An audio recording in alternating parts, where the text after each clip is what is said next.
del cambio climático y cómo nos pueden afectar mentalmente, en la que hablaremos precisamente de esto, de cómo todas esas informaciones del cambio climático nos pueden afectar. Yo soy Raül Toran, responsable de divulgación científica del Instituto de Salud Global de Barcelona, ISGlobal, que coorganizamos este ciclo de diálogos junto al Observatori Social La Caixa. En esta sesión es un poco diferente a las que habitualmente estamos haciendo, es decir, si sois habituales a este ciclo de diálogos, como veréis, hoy no será un diálogo entre dos investigadores, sino será una conferencia en la cual abordamos la problemática de la psicología del cambio climático y en la cual, como pasa en las otras sesiones, habrá unas preguntas del público hacia la ponente. Además, hoy también presentamos una novedad porque vamos a retransmitir esta sesión por streaming. Es decir, que además de las personas que hoy estáis aquí, otras personas podrán seguirlo también en streaming. Las preguntas, lógicamente, las podéis hacer en castellano o catalán, se traducirán al inglés a la ponente, porque la sesión será en inglés con la traducción simultánea. Os presento a la ponente. Caroline Hickman es psicoterapeuta y profesora de la Universidad de Bath, que realiza investigaciones cualitativas sobre las respuestas emocionales de los niños y los jóvenes al cambio climático en diversos países. Es coautora principal de un estudio global cuantitativo de 2021 sobre las emociones y los pensamientos en 10.000 niños y jóvenes sobre el cambio climático, que se publicará en The Lancet Planetary Health. También ha desarrollado servicios terapéuticos para la angustia ecológica, incluido un modelo de evaluación psicológica para la ansiedad ecológica, e imparte talleres en psicología climática, resiliencia emocional y salud mental a nivel internacional. Pero antes de dar paso a la presentación, proyectaremos una breve entrevista al doctor Tomeu Vidal Moranta, profesor titular de la Facultad de Psicología de la Universidad de Barcelona, que nos ayudará a contextualizar la sesión y nos dará algunos datos interesantes. Adelante, vídeo.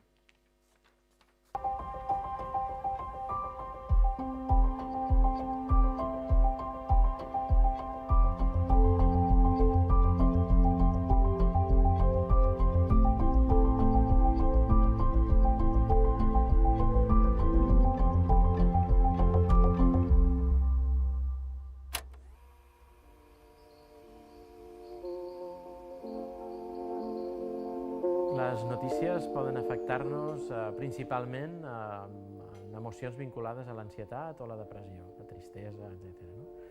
Això fa que puguem, doncs, en definitiva, evitar les situacions, no voler-nos informar més i, per altra banda, doncs, no fer res, no poder inclús generar una indefensió, no tenim possibilitats de fer res.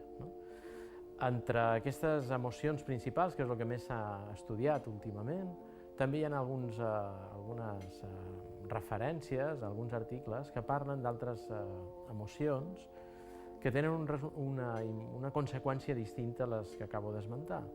I és, per exemple, la ira, l'enfado, la indignació, per exemple, doncs pot desencadenar que les persones ens impliquem de manera col·lectiva per fer front al canvi climàtic.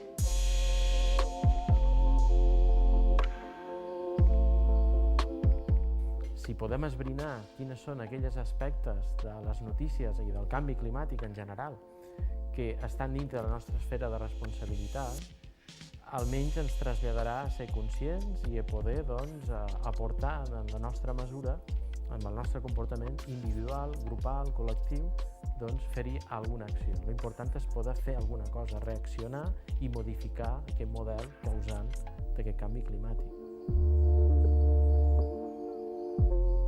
La psicologia, i especialment la psicologia ambiental, pot ajudar precisament esbrinant quins són aquells factors, aquelles variables que expliquen el nostre comportament, les nostres reaccions, entre elles qüestions com ara de què depèn que adoptem uns comportaments mitigants o adaptatius en el canvi climàtic, de quines variables estem parlant, informació, són les creences, és el fet d'identificar-se amb els altres, són les normes socials, quines són les emocions que expliquen doncs, aquest comportament, a ser més proclius a fer comportaments proambientals. En definitiva, doncs, aquests són alguns del grapat d'aspectes que la psicologia pot ajudar a clarificar, i no només clarificar, sinó passar a l'acció, poder intervenir. Donat que el canvi climàtic és un fenomen complex, com dintre d'aquesta complexitat, comptant amb tots els diferents actors i les seves àrees de responsabilitat i esferes d'actuació, poder-les compaginar alhora. Això s'acaba traduint en polítiques locals, en polítiques públiques locals, que puguin permetre que la gent, que les persones als diferents nivells, grupal, individual, empreses, etc., puguin assumir i fer el seu grau de responsabilitat. Aquest és el repte que tenim com a ciutats, com actuar local i pensar global, però al mateix temps a l'inversa, perquè necessitem també actuar global i pensar local. Aquesta necessitat d'interrelacionar aquests dos nivells implica, doncs, assumir aquestes corresponsabilitats.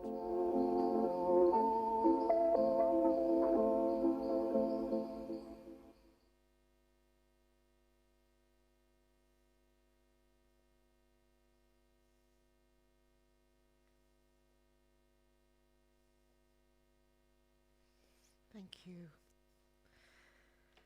It's very helpful to be following this, and thank you for the introduction, and thank you for inviting me here. It's a real honor to be here and spend a couple of days in Barcelona. I'm a depth psychologist, depth psychotherapist, and I've been studying this subject and working with people in this subject for 20 years. So I'm going to warn you now in a friendly way.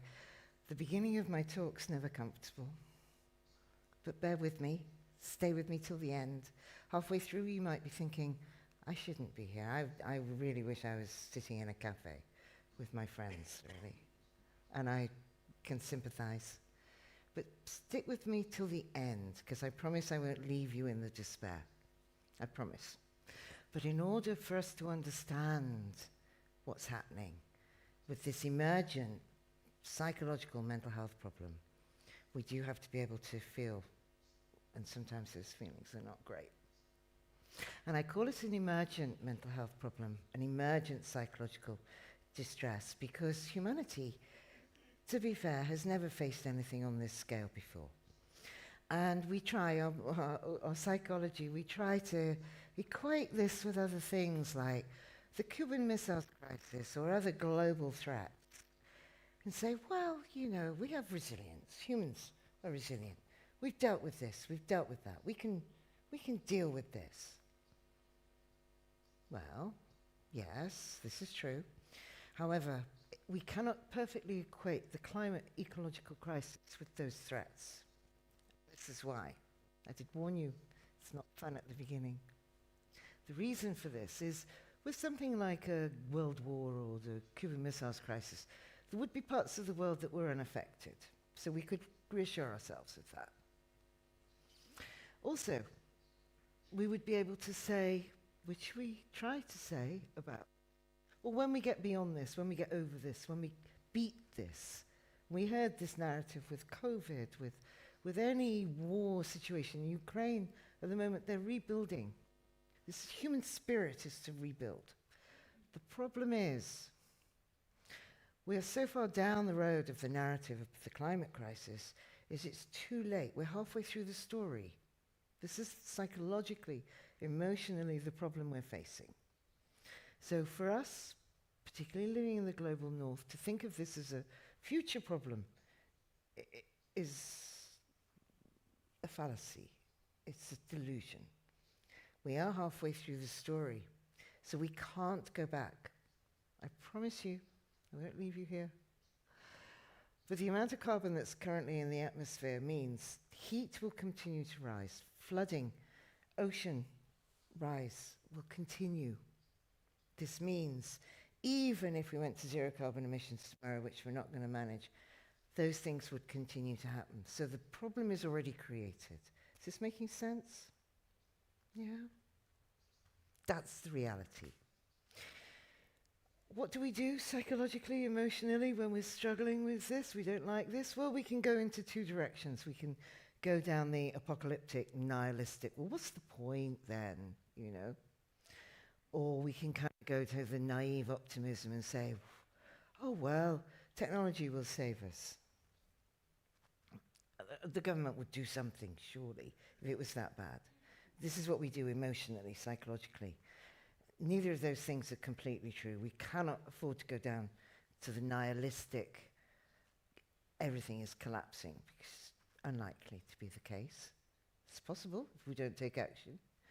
Equally, we cannot afford, I think it's more dangerous nowadays to go to the naive, optimistic, oh, if it was that bad, we would do something. And I promise you I'm not pointing at your country, or my country is far worse at the moment. So this is why this talk is titled Facing These Difficult Truths, because if we don't face them, if we don't face the reality of this, then we're escaping from that reality. And as soon as we escape that reality, we're in fantasy, and then we're not dealing with what needs to be done. I hope this is making sense. And it's also talking about the difficult truths, plural, because there are multiple complex truths here in this emergent psychological and practical, of course, problem that we have. So we need to have the humility to learn about this. I've been studying this for a long time, and I'm only just starting to understand it. And actually, I often would say to people, if anybody tells you that they're the expert on this, don't listen to them. Really, don't listen to them. So, you know, I'm kind of an expert, but I also think there's a lot more to learn. And I learn constantly from the combination of research, academic research, but also the clinical psychotherapy practice. And I'm going to use examples. So let's just clarify this framing at the very beginning. I promise you I'm not making a joke out of COVID. COVID has been terrifying. It is a global threat. I think I've had it 3 times. I still have long COVID, 2 years on. I promise you I'm not making this a small problem. But in comparison to things like climate change and the biodiversity collapse, COVID is something we could use the narrative of to a degree of when we get beyond this, when we get over it, when we beat this. It's a bit of a fallacy, really, because it probably should be in the biodiversity collapse. Should be. But we have bigger threats, which are globally impacting. So it's never going to be enough to deal with this personally, or collectively, or socially. We have to have a planetary understanding of this, because we're not going to be able to afford to say, well, we'll be okay here.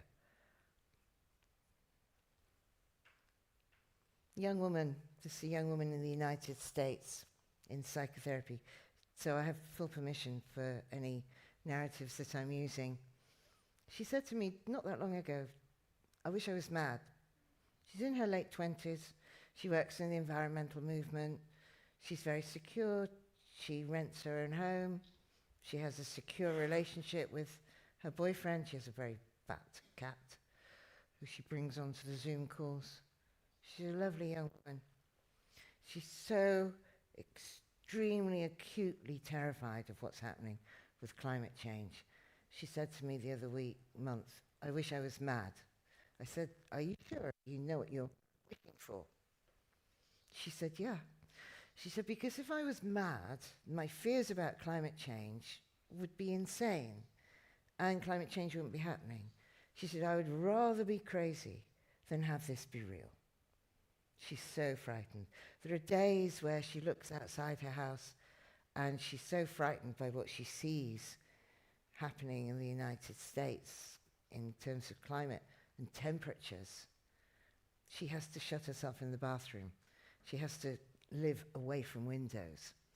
My latest conversation with her last week, she was very frightened because of temperature rises, which are unusual. They're an anomaly. And she kept saying to me, this is not normal, this is not usual for this time of year, this is climate change. And I said, I'm really, really sorry. I said, you've got to stop using the word usual. Because what you're doing is you're comparing what you're facing today with what it used to be. And what it used to be has gone. You have to accept this shift. Am I making sense? I hope I'm making sense. Not everybody needs therapy because of climate anxiety. In fact, I would really not want individuals to feel they have to have therapy because of their distress. But some people certainly need some therapeutic support, need the individual therapy. A lot of people are getting a lot of support from groups or different forms of activism.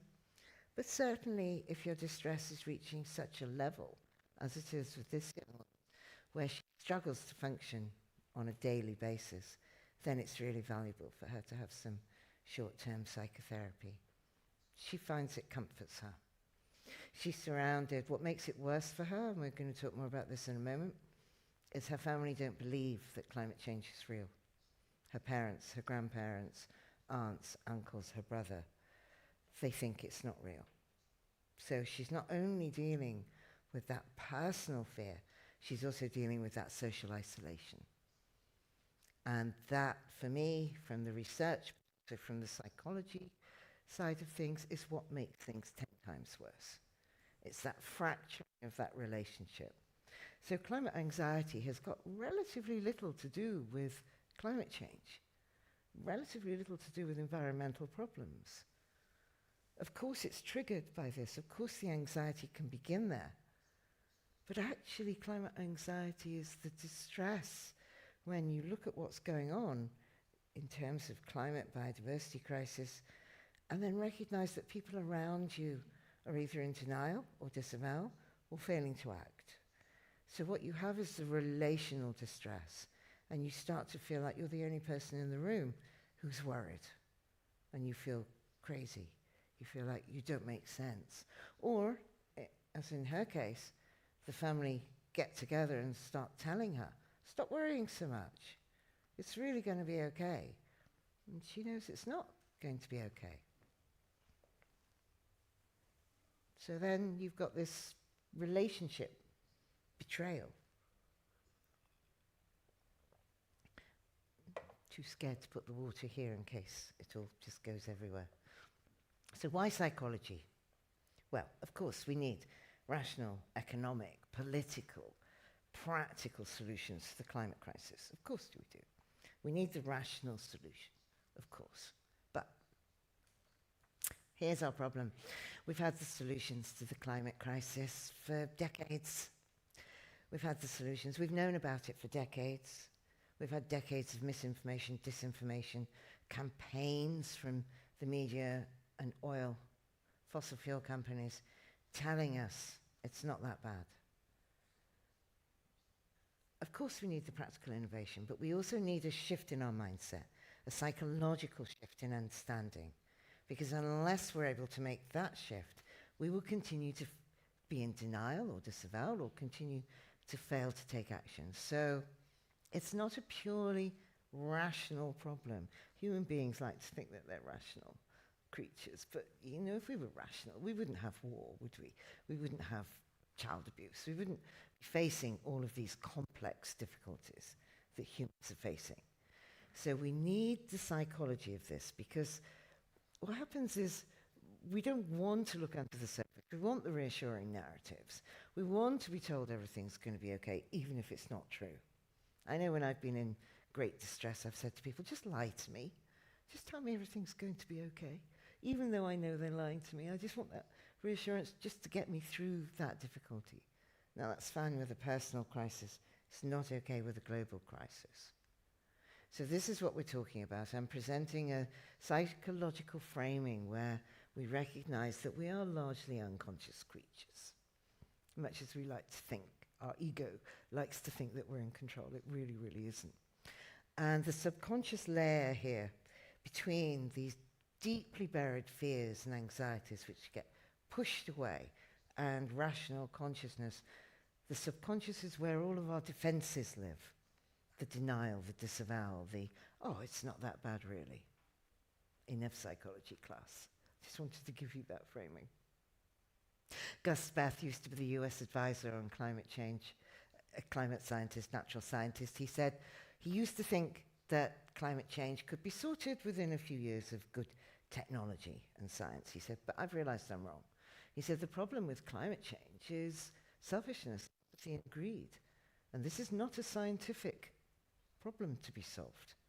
This is about humans shifting their understanding of this.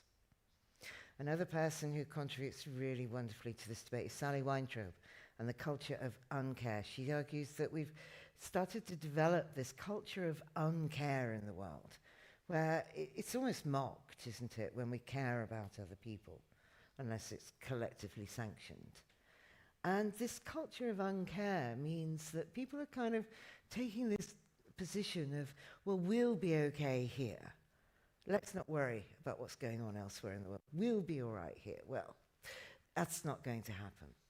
That's not going to happen because of the global nature of the climate crisis. There isn't going to be a place that's going to be okay.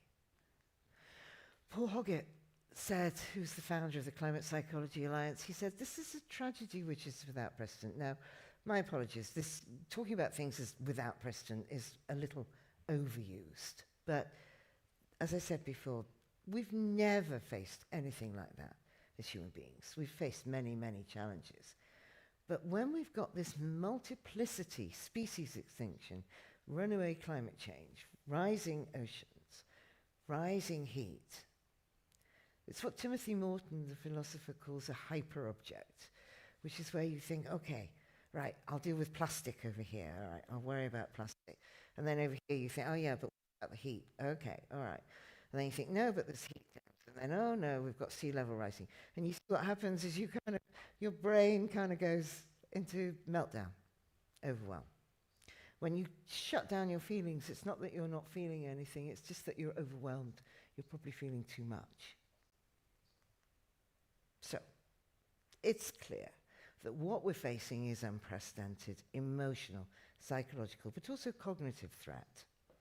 Antonio Guterres is one of the world leaders who's speaking most clearly, most directly about this. This was following the IPCC report in February of this year. He said, delay is death. The facts are undeniable. Abdication of leadership is criminal. The world's largest polluters are guilty of arson of our only home.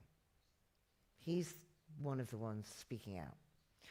One of the problems we've got is that we keep putting decisions about climate change into the hands of political leaders, and it has to go beyond politics, because political leadership is designed to stay elected. Look at what's just happened in Sweden. We've got other reports coming out, such as the UNICEF report last year into the impact on children, estimating over 1 billion children are now at high risk when it comes to climate change. Now, one of the problems about exposure to chronic stress in childhood is it leads to long-term mental health vulnerability right the way through adulthood. So that exposure in childhood means your adult physical and psychological health is affected for the whole of your life. This we've got to do something about, right? The other thing to keep in mind is it's not just us, it's also these little guys. And I always talk about this little guy. This is the bramblecea melemy. He's the first mammal to go extinct because of human-caused climate change. And that's because he lived here, a very low-lying island key off the coast of Australia. Now, fair enough. We could say, we can live without this guy. I don't know if it's a boy or a girl, I'm sorry, but I'll call him a guy. We can, of course we can. In terms of biodiversity, humanity can manage without him. But do we extrapolate? Do we stop? Do we start to say, but can we manage without giraffes? Can we manage without polar bears? There's already people talking about accepting the absence of polar bears and finding a group of polar bears that are more able to survive. Where do we stop? We We can't just accept the inevitable of this. We've got to actually say, this is not okay. And then also, I did warn you, do we then say, well, we can manage without Nigeria, we can manage without Bangladesh? Do we extrapolate? Do we keep going with this? It's not okay. So I think we should grieve this guy and be warned, be careful. Children in the Maldives said to me, they said, so when we look at the impact psychologically on children and young people, they've not got the adult defenses. Adults have more defenses. We've lived longer, we've learnt that life is very unfair quite often. We have to find ways to cope with these things. We can rationalize things much more readily. Children often can't. They feel the unfairness and the injustice. Personally, if you know children, you have two children in front of you, and you give one of them a big piece of cake and then the other one a small piece of cake. What's going to happen? Are they going to sit there and go, oh, it's okay? No, there's going to be a lot of, it's not fair, right? Yeah, that's what you're going to get. This is why children are feeling the unfairness of the climate emergency. It's not fair on them. It's also not fair on the animals, who they will often empathize with, because it's not fair on the animals either. They didn't cause these carbon emissions. So they'll be often embodying this in a different way. Children are not just little adults. Psychologically, they're not. They're really different.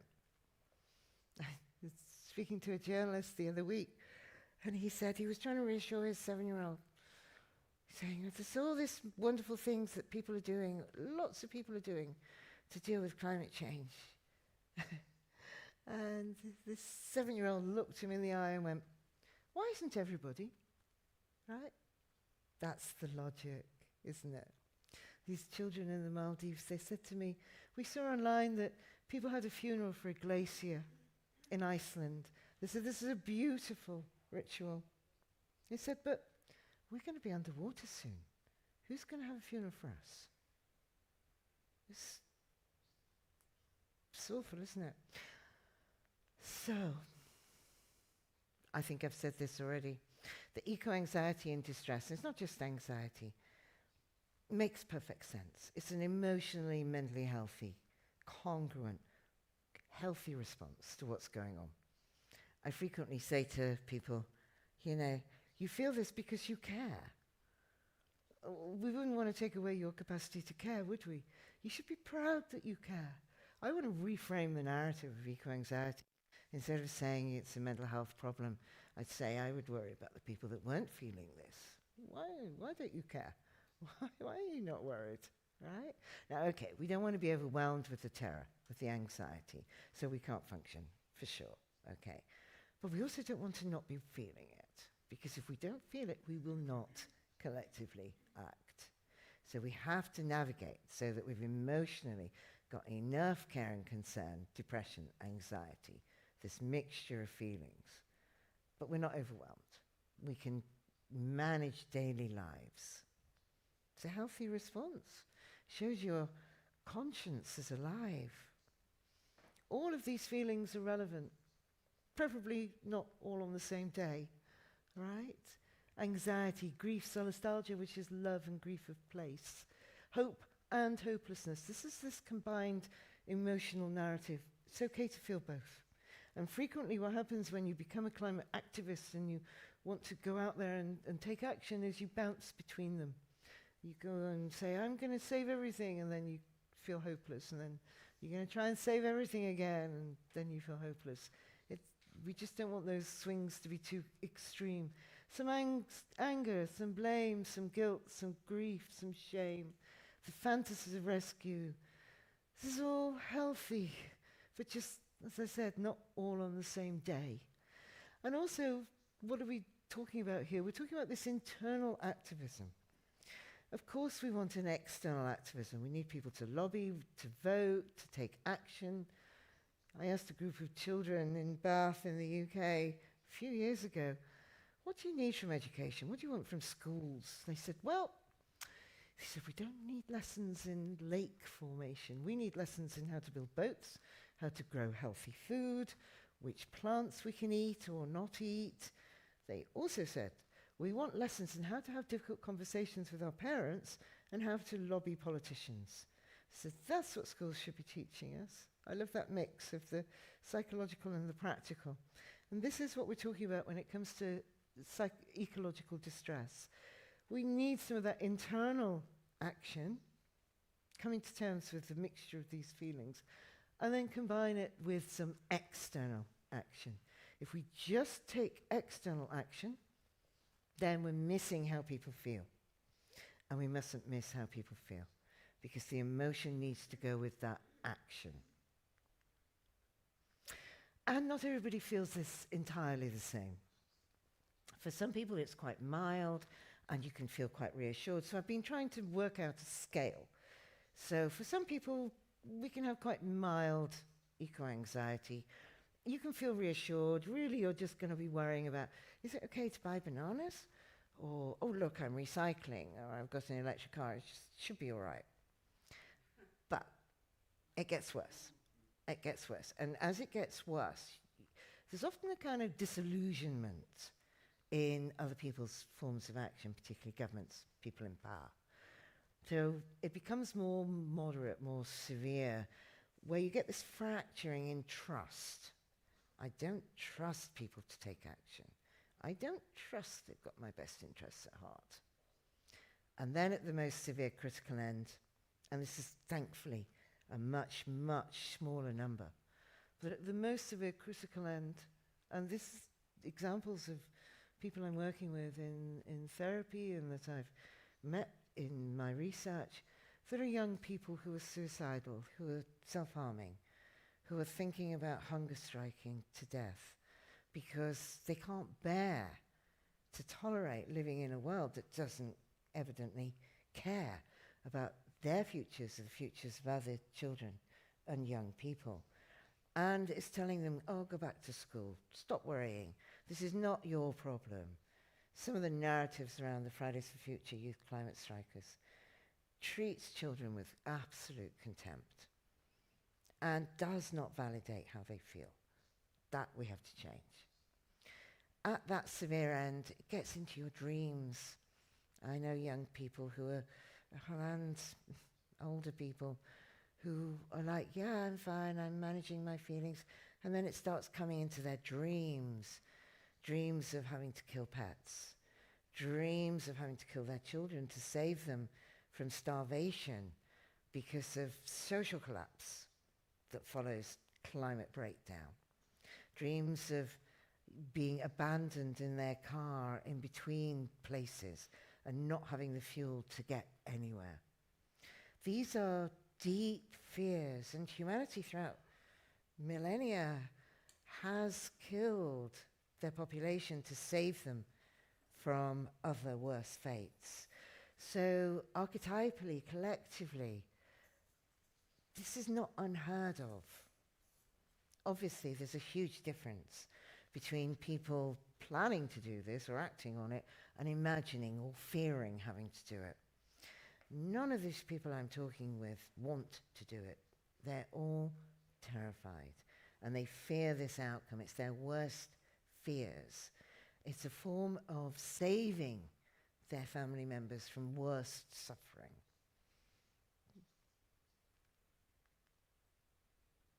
A child in the Maldives said to me, he said, my friends are dying. My friends, the fish, are dying. Every time he goes swimming now, there's less and less and less fish because of the warming seas. So I'm just going to give you a few numbers and a few more comments, and then we'll stop in 10 minutes or so. I just hope you've got some questions or comments for me. So if we're thinking, all right, so let's look at numbers. I think this is interesting. I can't tell you why this is. We could guess. 61% of 16 to 24-year-olds, highly distressed. And then it starts to go down until you get to the middle of life. 45 to 54-year-olds, only 44%. Don't know why. Maybe because you're just overwhelmed trying to put food on the table, trying to deal with poverty, racism, keep your job, dealing with COVID. You've got elderly relatives maybe that you're looking after. The social pressure on you in midlife is much tougher, maybe. But then look, it starts to go up again. 56% of over 65-year-olds. We need more research, right? We need more conversations with people. Yeah. But more and more and more, we are seeing psychiatrists now around the world reporting that young people in particular, 57% of the psychiatrists surveyed in 2020 in the UK said young people had been talking to them about climate change.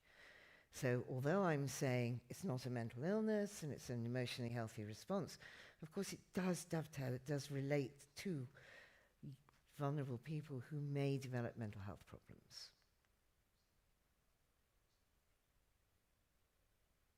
It's different for us. This was the 10-year-old who said to me, he said, I don't know if I've told you this story or not, so forgive me if I have. He said, it's different. He got very cross with me. He said, you grew up thinking polar bears would be there forever. He said, I've grown up knowing they will go extinct. He said, that knowledge is my normal. He said, it's different. Let's skip to a few more figures and then, so I've talked about this, the adverse. This is actually now being classed, climate change in distress is now being classed as the equivalent of war, being caught up in terrorism attacks, as an adverse childhood experience or childhood abuse. So it's now being classified psychologically as the equivalent of. I don't want this to be the case, but there's something validating about that for young people who are feeling this. And the other awful key thing about this, which we're going to see in a minute with a few other numbers, is the impact can be felt both directly and indirectly. So you don't have to be facing the direct personal impact of climate change to be psychologically affected by it. Hearing about other people or knowing about it from the news or just being aware of the flooding in Bangladesh, Pakistan, can impact psychologically just as badly as if you were being affected by it yourself. So again, how are we going to protect our children? You know, this is the fear of a future traumatizing world. I think I've covered most of this. I want to give you some other figures. So, most of my research for the last 10 years has been qualitative research, sitting, talking with children, young people. But last year, with a group of psychologists and psychiatrists from the United States, Canada, Finland, and the UK, we were funded by Avaz, they paid for the poll, to collect more numbers, more statistics, because I'd only interviewed 400 children, and I kind of knew 400 children was not going to have the impact that I wanted it to have. We needed larger numbers. So, 10,000 children and young people in these different countries: Australia, Brazil, Finland, France, India, Nigeria, Philippines, Portugal, UK, US. My apologies, we didn't put Spain in. I'm sorry. We have Portugal, similar geographically, and France, similar geographically. I hope I'm not offending anyone. We were limited to 10 countries, and we had to do this quickly because in the April, we were putting this together and we wanted to publish before COP, which was in the November. So we had to do this fast. This is 16 to 25-year-olds. And what I found, this is partly because it was done online, and what I found is that anyone under the age of 25, whether they're 24, 25, or 6, 7, which I've certainly talked with very young children in my qualitative research, they share a similar sentiment. They have more in common with each other than difference. So, the blue lines are the impact on daily functioning. And we found 8 out of 10 young people. The UK figure here is lower. It's only 28%, but globally it was 45%. Impact on daily functioning. So this is eating, sleeping, going to school, studying, thinking about your future, worries about climate change, or the direct impact, if you're in the Philippines, of climate change. Impacts on your daily functioning. So there's, look at the dark blue line. It's not rocket science, is it? India, 74%. Philippines, 74%. Nigeria, 66%. But Portugal is higher than the UK, higher than Finland. It's up there. No, I can't see whatever I do. 37%. And then you've got other countries in the middle, like Brazil, which is 50%. We will be seeing all of the trajectories, I'm afraid, going in the direction of the Philippines, India, Nigeria. That's the direction of travel. Emotionally, it's not rocket science to understand that this is emotionally upsetting, this is despairing, it makes sense if you feel depressed or anxious or angry. There's plenty of research talking about this, that you're sad, you're afraid, you're anxious, you're angry. Look at those statistics, 67%, 67%. And then optimistic, 31% in that generation, in that sample. So the feelings are impacted strongly. And now I'm going to show you some of the ways in which there are similarities but also differences. Over half, 55% worldwide, 53% in the UK, of young people surveyed thought they won't have the opportunities their parents had. 52% worldwide, so this is where there is a difference. Only 39% UK think their security will be threatened. Young people in the UK are not going to bed at night fearful that they will drown in their sleep, like Mitzi Tan, a climate activist in the Philippines, is famous for saying she's afraid she'll drown in her bed. So the threat to direct security, unless you're a farmer, not so great at the moment in many parts of Europe. But now let's look. People have failed to take care of the planet. Here's the similarities. 83% worldwide, 80% UK. So the cognitive impact on our children and young people is not that different. And then you go to the Philippines, 92% Philippines. 3/4 or more think the future is frightening. What are we doing to our young people? What are we doing to that demographic, that group of young people? If we are leaving 75% worldwide feeling the future is frightening, 73% in the UK, bearing in mind there isn't that direct impact. 70% Nigeria, 92% Philippines. I presented these figures at a webinar at the Philippines online at the end of last year, and I was looking at these the night before and thinking, how am I going to sit there and say this? You know? So I did, but I just said, sorry. I'm really sorry after every slide. The Philippines have not created this problem, but they're paying the price. And then this was one of the most shocking statistics. Over half of the young people surveyed think humanity is doomed. 56% worldwide, 51% UK, 42% Nigeria, a little bit more optimism, 73% Philippines. If we think that's bad, this is worse in a way. 48% of children and young people told us they'd been dismissed or ignored when they tried to talk about how they felt about climate change. That we can change today, right? We have to listen to them and validate their fears.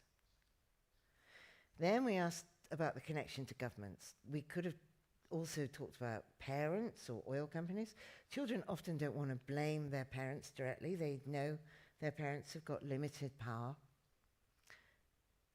We couldn't have oil companies and governments, so we thought, well, we're going for governments because failure to act from a government social policy perspective is huge as far as we're concerned. And this is what the UK respondents told us. 65% thought that governments were failing young people. 61% thought governments were lying about their actions, you know? They're talking about being betrayed, future generations being betrayed. Only 28% thought that government could be trusted. Yeah? Doing enough to prevent climate breakdown? No, they're not. So we're back to what I said right at the start about that fractured relationship with we elect governments believing, investing hope in them, that they will act in our best interests. We put our faith in them. No matter what your politics is, they are the group that we assume will act in our best interests. And when we feel they don't, we feel angry, anguished, betrayed. And there is hope. I promise. You're going to have to give me a couple more minutes, but there is some hope. Young people can feel valued. This is the group of researchers. So we are connecting this with the argument about moral injury. This is not climate distress separated from politics, separated from moral heart. And there are 6 children and young people in Portugal who are suing 33 European governments in the European Court of Human Rights, failing to act on climate change, and arguing that failing to act is a violation of their human rights. Of course, it's a violation of all of our human rights. And it's because of the unremitting, no end to the distress, which goes back to what I said at the beginning, which is we can't have a narrative of when we get over this, when we get beyond this, when we get on the other side of this, everything will be okay, because sadly it's too late for that now. What it does psychologically to a child is potentially create a state of torture. They cannot get out of that situation. They haven't got the economic situation depending on adults to take action for them. And that distress has to be seen as a violation of human rights. So this is where our research connects the psychology with the sociology, with the collective impact and the human rights issue. That we're saying by not taking care of these fundamental human needs, not just locally in our own countries, but globally, we are failing to recognize our collective responsibility. I don't know if you saw the film recently of Jacinta Ardern in New Zealand, who apologized to the indigenous population for what colonizers had done in taking their children into schools. She said sorry, which is what we need to be saying to those generations as part of this action on climate change. It's a reparative, emotional action that's needed. And that, don't make a mistake, that reparative relationship does make a difference. I want to skip, because of course I've got enough as usual to talk forever. So here's some of the good stuff. I'm going to give you a couple of slides of the good stuff. This is what can help. Mature defenses. We need to build our emotional intelligence, our emotional resilience to navigate this. We cannot manage it, we cannot escape it, we cannot get away from it, but we can learn to navigate it with emotional intelligence, acceptance, altruism, care, courage, emotional self-regulation, forgiveness, gratitude. Yeah, I'm angry about what people have done and not done, but we need to channel that into this type of action. Some humor is of value. Some patience, sublimation, tolerance, self-talk. There are ways to help ourselves feel better. The opening question in the Philippines webinar was a very good question. Is it okay to not feel okay about the climate emergency? And we all went, yeah, it's okay to not feel okay. Otherwise you just feel crazy, really. We need to face our denial. Come to terms with our irrationality. This is the price we pay for being human. We have to repair our relationship with the natural world and our narcissistic entitlement. We don't know best, folks, you know. And we have to make a place for feelings in technical solutions. The University of Bath has me teaching this material to engineering students now, because they want emotionally intelligent engineers for the future. It has to go across the curriculum. And then we have this chance. Then we have this chance to move to this eco-anxiety transformed to eco-understanding, eco-empathy, eco-compassion, eco-community, eco-awareness, eco-connection. Yeah, we cannot get away from this. We can't minimize it. We can't rationalize it. But we can make a transformative move. This transformational possibility, post-traumatic growth, is more than possible if we accept the reality of what we're facing. They did some research 2 years after the 9/11 attacks on the Twin Towers in New York and said, has anything good come out of this, directly from this, without dismissing, of course, all of the awful stuff? And people said yes. Yes, they said they've left relationships they hated. They have started to live more closely aligned to their values. They have gone and done different jobs. By facing the awfulness of the reality, there is this possibility that we can create the future that children and young people most need us to do. So I want to finish with the words of this young woman. So I started getting emails from young people all over the world. Because people say, you're going to frighten children, you mustn't traumatize children. I present these statistics to many mixed groups, which involved lots of adults and children. And I sometimes look at the adults' faces and I think, they're never going to ask me back. They don't want to hear this. But then you ask people at the end, what do you think? How do you feel now? What do you think? And the children start putting comments for me and saying, I feel better. That's how I feel. I'm no longer on my own with this. And this is an email I got. She gave me permission from a young woman in Germany. She said, I'm only a single private person, but I feel the urge to thank you for this research.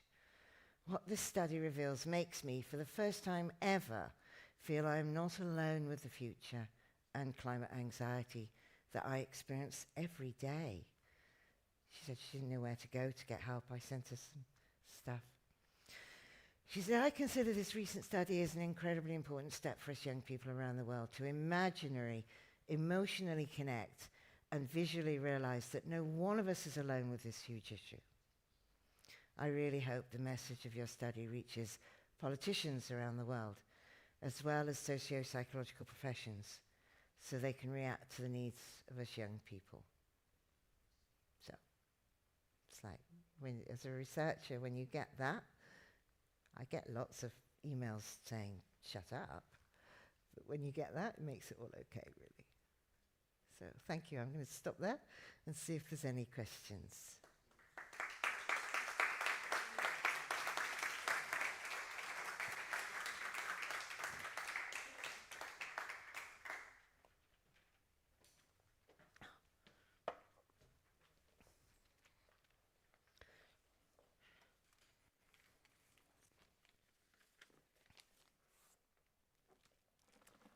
Bueno, empezaremos con las preguntas del público. Hemos escuchado una charla muy interesante cómo las noticias climáticas, de cambio climático, pueden afectarnos psicológicamente a nuestra salud, a la salud de los más jóvenes, a la salud de los adultos, cómo nos puede provocar esta ansiedad.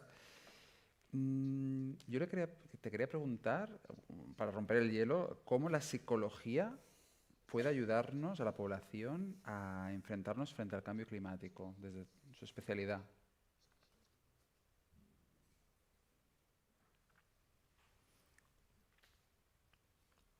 In the Climate Psychology Alliance, which is an international group working in this subject area, we talk about facing difficult truths, learning how to stretch our hearts wide enough to have this range of emotional response and stretch our imagination. It's an emergent psychological difficulty, which is where I started tonight. So if we think we've got all the answers, then we're being arrogant. And that's partly what's got us into this mess in the first place. So we need to learn, and then we have the possibility of developing the emotional wisdom. We also need to not think that the old ways of doing things can be applied to get us out of this trouble. This medicalization of psychological distress and despair is a huge problem. So I always sound a little bit too Pollyanna-ish. I don't know if you got the cultural reference, probably. But it's like, you don't want to be too optimistic, but equally you don't want to collapse into the despair. You have to find a way to navigate so that you don't want to fly away from the problem, but equally you don't want to collapse into the despair and get stuck in the emotion. There's this, let me show you. Okay. There's a slide which can help. Is the If we go presentation this again? way? Yeah, one moment. All right, I've lost the slides. Yeah. Oh, never mind. I'll ¿Puedes describe it. Yeah, It's one okay. moment. We can put the presentation. ¿Podemos poner la presentación? One There moment. is a slide which I can get to one Yeah. of them. We're trying to put, one moment. Because it is difficult, right? Yeah, now the 'Cause presentation. The Western medical model, which we're all part of, Yeah, says we should get rid of these feelings of distress and despair and anxiety. We should get rid of them, fix them, either with medication or with therapy. No, I think it's the opposite now. We have to learn that these are actually psychologically really healthy responses to the reality of what we're facing. We don't want to get rid of these feelings, but we do want to try and channel them into an emotionally intelligent approach. There, this one. So this is the process of transition psychologically, where we feel the anxiety and we feel happy. And then as we start to go down, we feel we're moving towards depression. None of us like depression. It's a really uncomfortable experience. But equally, shouldn't we feel depressed about what we've done to the planet? Yeah, we should. So it's a healthy response.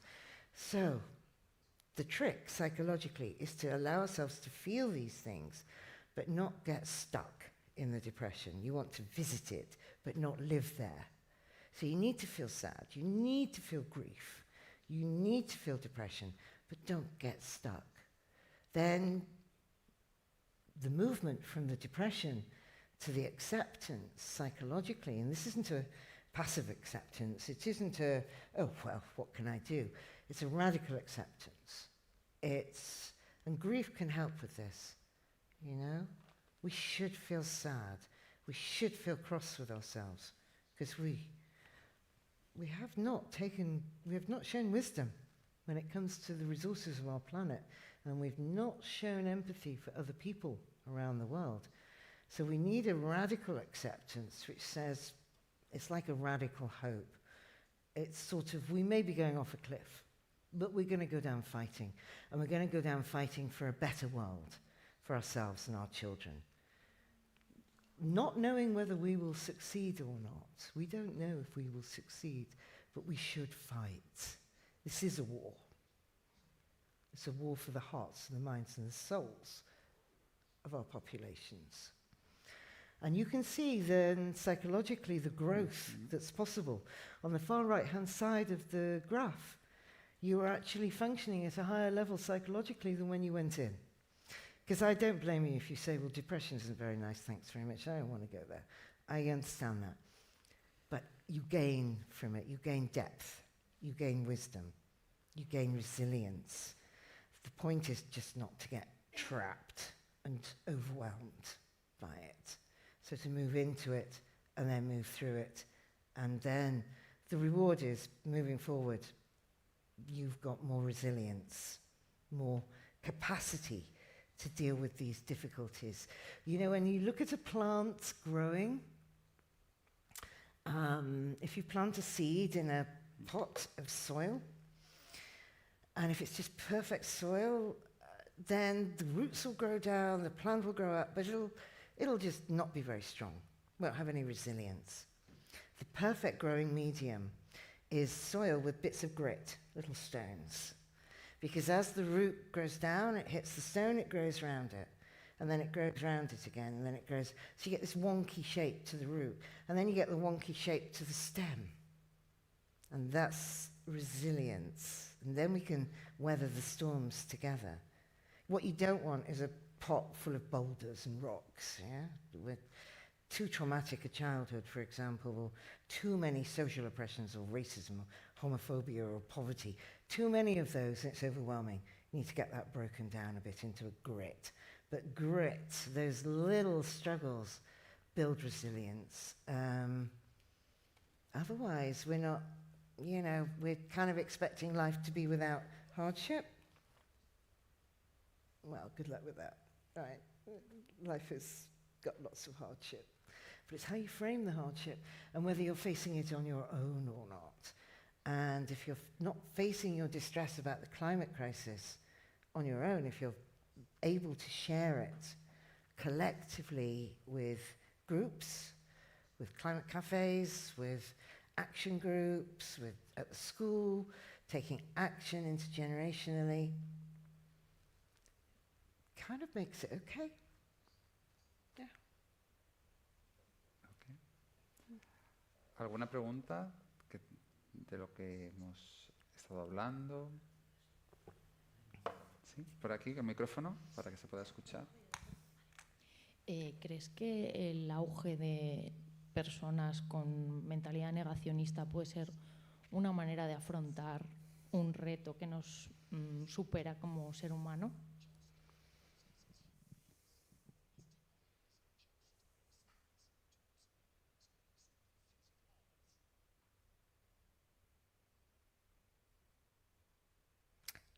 I think I understand the question about denialism. So I'll give what I think is an answer, and then if I'm not quite getting it, then you tell me. There's very little pure denial in the world today. You've got to be living under a rock, right, to be in denial, right? People present themselves as being in denial, say, oh, climate change, not even human caused. There's very little of this, really.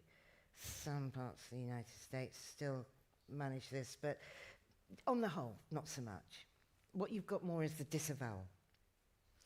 Psychologically, where with one part of your psyche, with one part of your brain, you say, oh yeah, climate change is a big problem. Oh yeah, but, it's okay. The government will fix it. Technology will fix it. Or, oh, climate change is really worrying. But then you minimize it and say, yeah, but so good that COVID is finished because I want to take 3 holidays this year. Right? And you think, no, how can these things exist in the same brain? So disavowal is a bigger problem, much bigger. If you've got pure denial, I think people then, you'd be talking about somebody being utterly delusional. And I would say that is mental illness. Because we measure mental health by our capacity to respond to external reality. That's how we measure mental health and mental disorder. And so you look at the news, you look at what's happening in the world with the floods and the fires. The reality is it's terrible. So if you're in denial of that, I'm sorry, you're delusional. You're mentally ill. I'm sorry, you're over the line, right?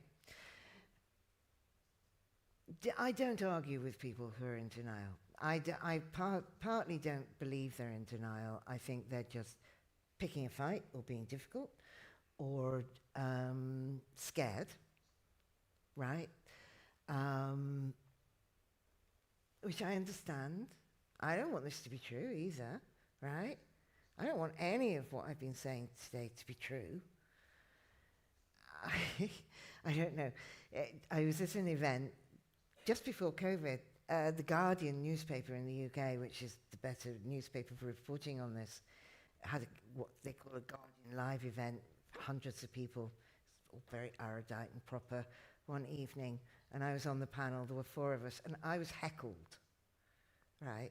Somebody from the audience, you've been really nicely behaved, but somebody in the audience started shouting to silence me. And somebody was about to stop them, and I said, no, don't stop them, because I understand.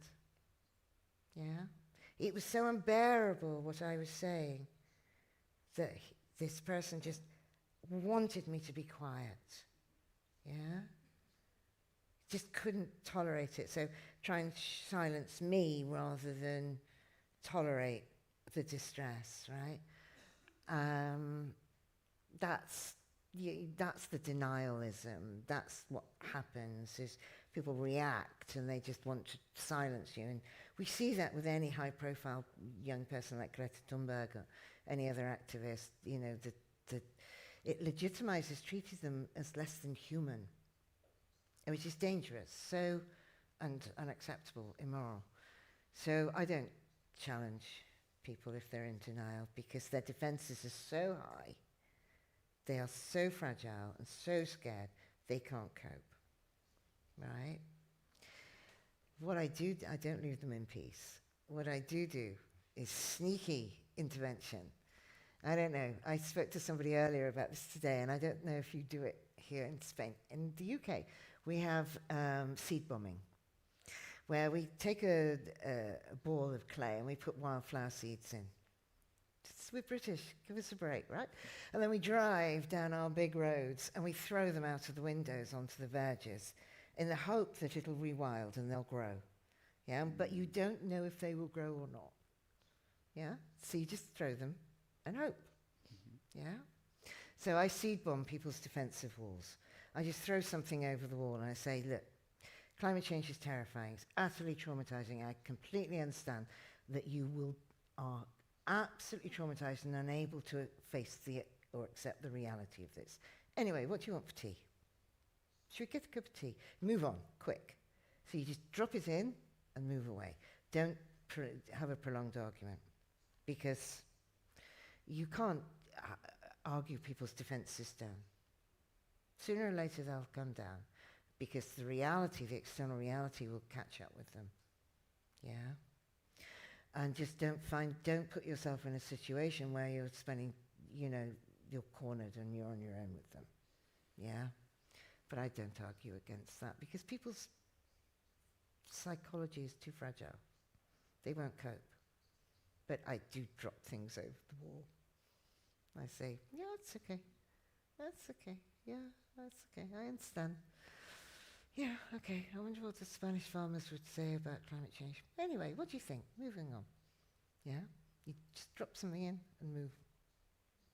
Does that answer your question? Yeah? Oh, good. Alguna pregunta més? Bueno, jo tinc aquí una pregunta més, per aquí.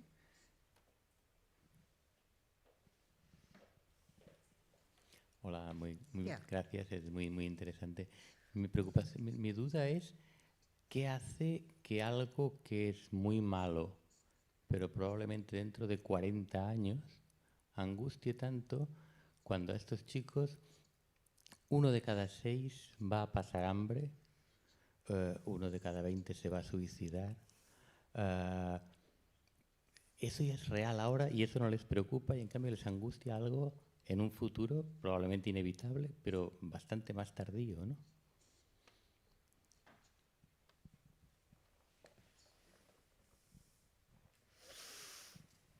Well, in Portugal, they are feeling the effects of the fires and the smoke now.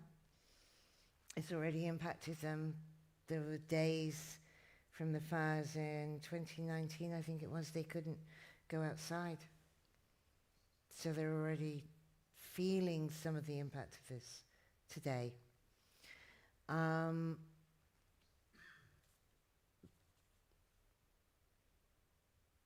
But I think I understand your point. But again, let me answer and you tell me if I'm answering.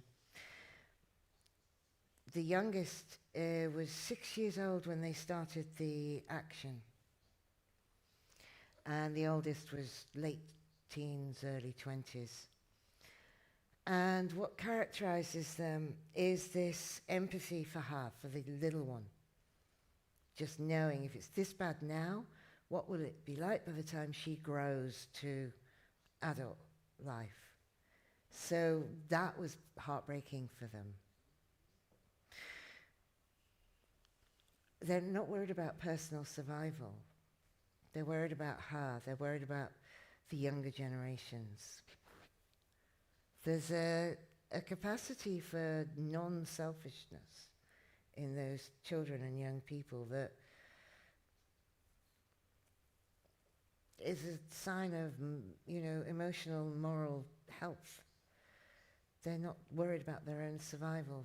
They're worried about the survival of younger generations.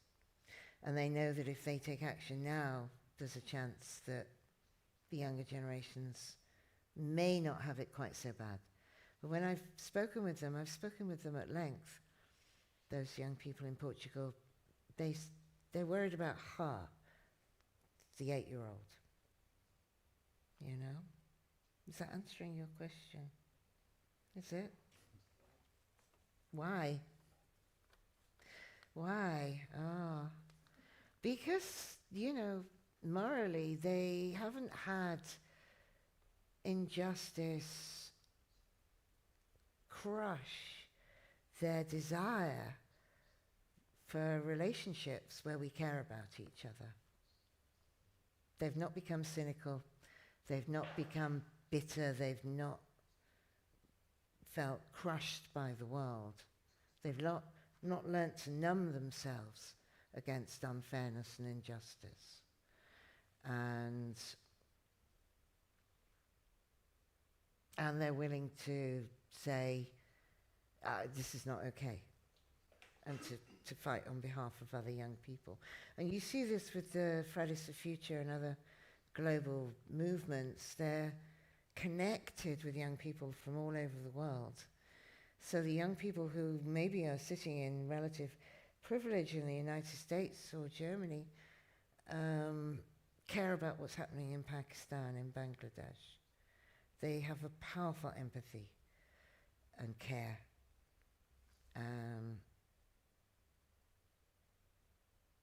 Yeah.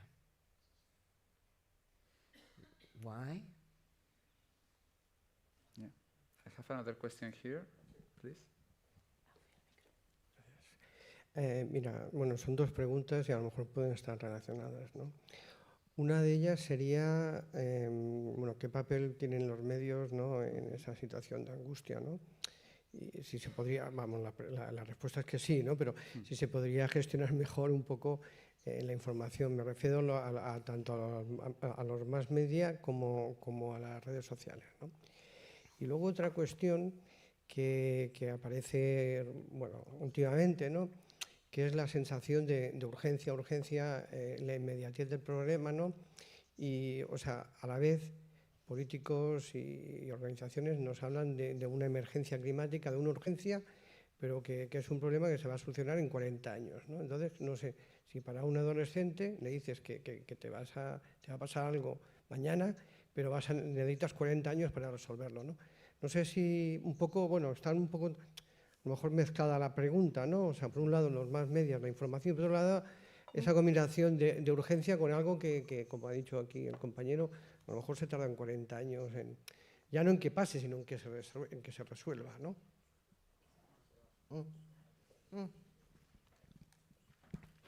I understand your confusion and the problems with the narrative. You're right. You're absolutely right. We don't have 40 years. At best, we have 5 now. Yeah? At best. And that's if we act quickly.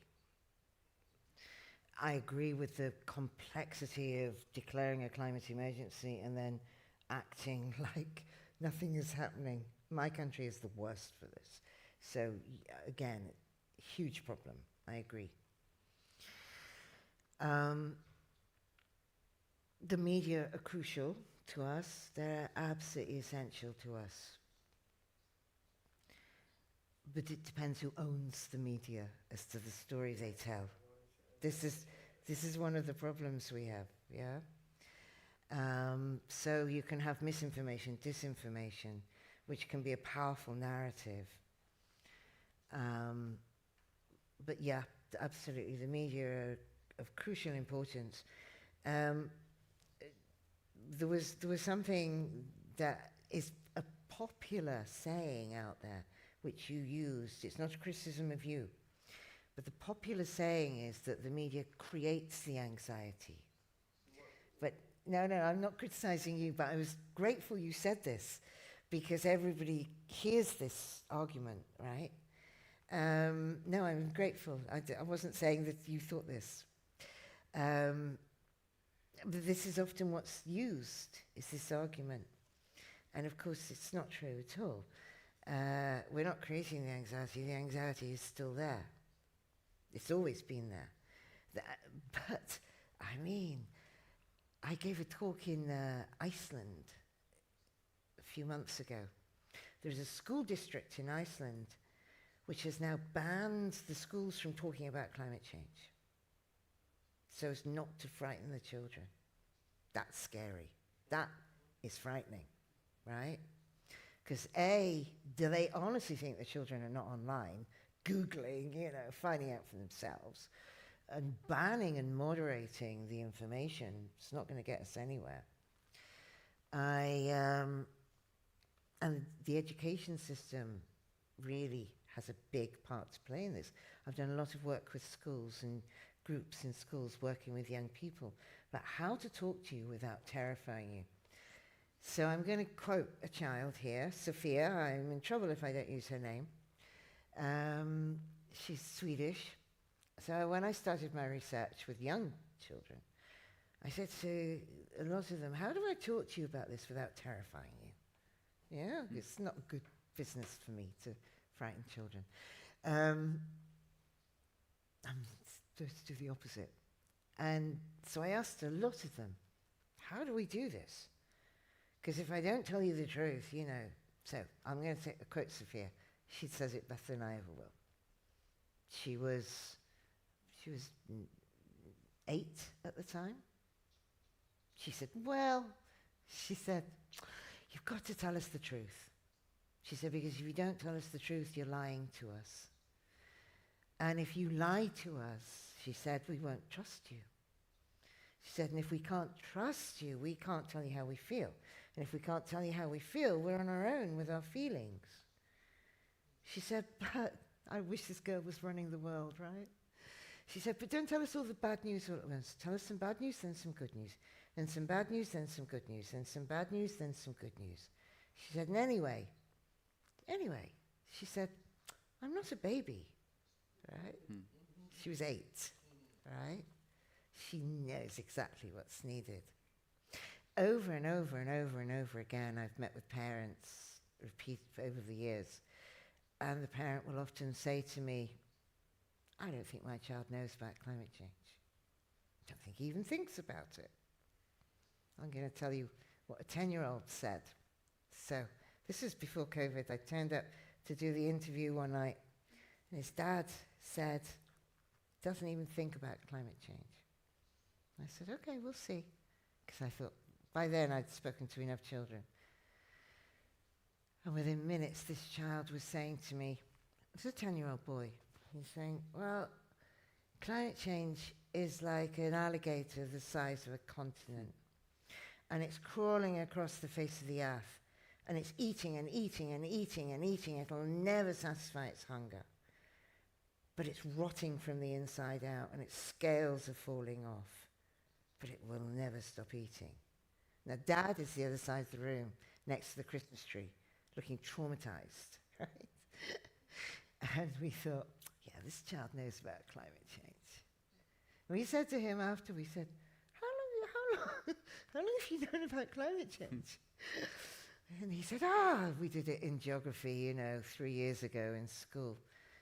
Children are given the science, the facts in school, but not then given the narratives of how to navigate this, how to create stories around this, and how to feel, and then how to have these complex conversations about it intergenerationally. And that's what we need to pay attention to. You try it out. You go and you ask children. You say, do you know about climate change? What do you think about it? Don't ask them what they know, because that's like pushing them back in school. That's terrible. But say to them, tell me, you know, if climate change was one of my favorite research questions I say to children, and this is the question I use with young children, 5-year-olds. I say, if climate change was an animal, what would it be? And what would it say? And what would it do? Yeah? And that's when you get the climate change is like a crocodile crawling across the earth. Climate change is like bugs. This young woman was 12 at the time. It's her 18th birthday tomorrow. She said to me, climate change is like bugs. I was very surprised. I thought I was expecting a polar bear, you know. I said, why bugs? She said, because they're everywhere and people hate them and they can't control them.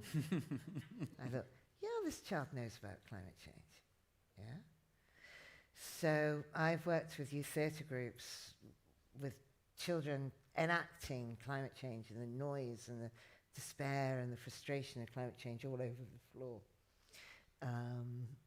And what they come up with astonishes me over and over again. They understand at a deep, visceral level what we're doing to our world.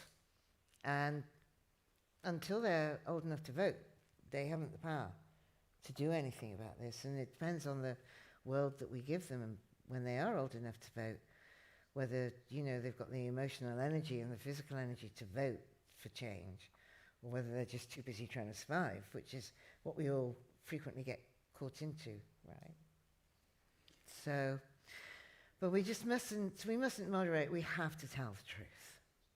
But we have to find ways, you know, I wouldn't want to traumatize and terrify people. You've heard me tonight. I try to talk about this in a way that says we're in this, it's relational. And, you know, we shouldn't feel okay about this. But equally, I still have joy in my life. I still play.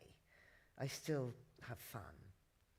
You know, I go on walks. I try to make sure that my life has some balance in that respect, because that helps me value what we've got and would make me grieve the loss of that.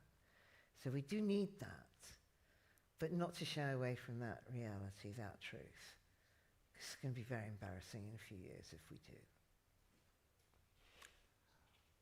Ok, tenemos que dejarlo aquí. Ha sido una sesión muy interesante. Simplemente recordaros, bueno, muchísimas gracias a la profesora Hickman por esta excelentísima charla y por contestar a estas preguntas tan interesantes por parte del público. Y os recuerdo que aún nos quedan 2 sesiones más.